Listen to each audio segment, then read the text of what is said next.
আজকে বানাবো মজাদার নাইকা পিঠা। নাইকা পিঠা কে কে খেয়েছেন অবশ্যই কমেন্ট করে জানাবেন। তাহলে চলেন দেখে নিই কীভাবে বানানো যায়। এজন্য আমাদের গরুর মাংস লাগবে, আটা, রুটি, যাই হোক সব কিছু লাগবে।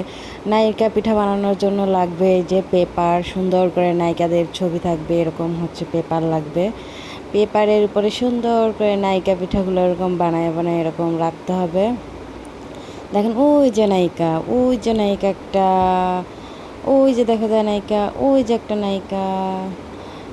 নায়িকা পিঠার মেইন বিশেষত্ব যে পিঠাগুলোকে বানিয়ে নায়িকাদের সাথে রেখে দিব আর কি। এই যে সুন্দর করে ভেজে নিচ্ছি আর কি, এত মজার। এটা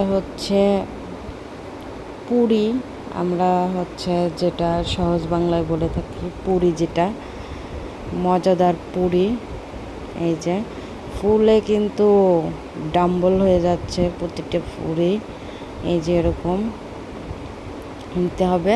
তারপরে সাথে চাপ করব, এর জন্য গরুর মাংসগুলো এরকম পাতলা পাতলা একটু স্লাইস করে ছুরির উল্টো পাশ দিয়ে একটু কেচে নিচ্ছি, যাতে করে ভিতরে মশলা সব কিছু যায় আর কি।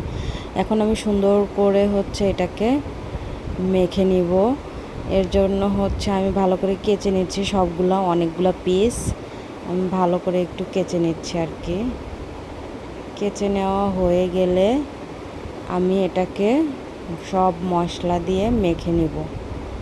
এই যে একটু সুন্দর করে কাচতে হবে যাতে করে মশলাগুলো ভিতরে ঢোকে। এই যে মোটামুটি আমার কিন্তু সবগুলো হয়ে গেছে।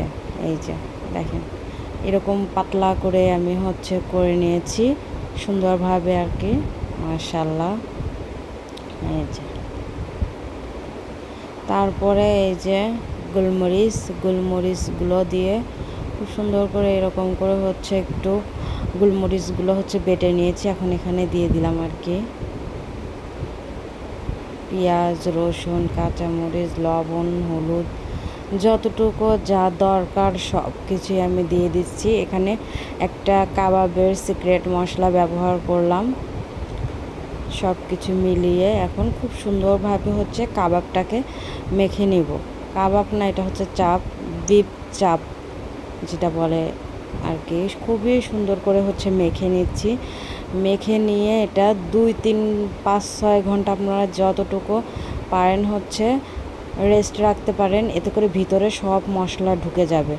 প্রয়োজনে ফ্রিজে রেখে দিতে পারেন, 5-6 ঘন্টা রাখলে নষ্ট হয়ে যেতে পারে মাখানো অবস্থায় যেহেতু। আমি জাস্ট 2 ঘন্টা পরেই ভেজে নিচ্ছি আর কি, এর জন্য ফ্রিজে রাখার দরকার হয় নাই।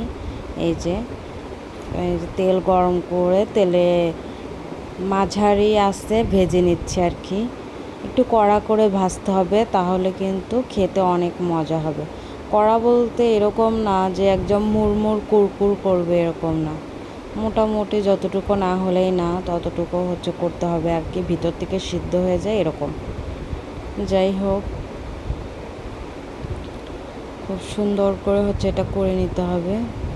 এই যে এই সামনের 3টা পরে দিছিলাম আর কি, ওইগুলো হয়ে গেছে প্রায়, এগুলো এখনও হয়ই নাই, একটু আমি নেড়ে চেড়ে দিচ্ছি আর কি। খুবই মজা এই চাপটা, আপনারা ট্রাই করে দেখতে পারেন। এখন তো মোটামুটি সবার ঘরে গরুর মাংস আছে, আপনারা চাইলে এটা বানিয়ে খেতে পারেন। দেখেন খুবই মজা হয়েছে কিন্তু এই চাপটা। আমি একটু একটা করে একটু তুলতেছিলাম আর সাইড থেকে একটু ভেঙে ভেঙে খেয়ে খেয়ে দেখতেছিলাম আর কি কেমন। এটা হয়ে গেছে, তুলে ফেলি। এই যে হয়ে গেছে, কিন্তু এটাও হয়ে গেছে। এই যে এগুলো কিন্তু উপরে একটু লাল লাল হয়েছে, ভিতরে কিন্তু সফট আছে। এই যে খুবই মজা হয় এই আইটেমটা। আপনারা যারা এখনও খাননি তারা খেয়ে দেখতে পারেন। পুরীর সাথে এই চাপটা এত বেশি মজা, কি বলবো। এই যে পুরি, চাপ, সাথে সালাদ, সব কিছু মিলিয়ে একদম অসম্ভব, সেই লেভেলের মজা, সেই। যাই হোক, আপনাদের ভিডিওটা কেমন লাগলো, নাইকা পিঠা কেমন লাগলো অবশ্যই কমেন্ট করে জানাবেন। সবাই সুস্থ থাকবেন, ভালো থাকবেন। আজকের মতো এখানেই শেষ করছি। আসসালামু আলাইকুম।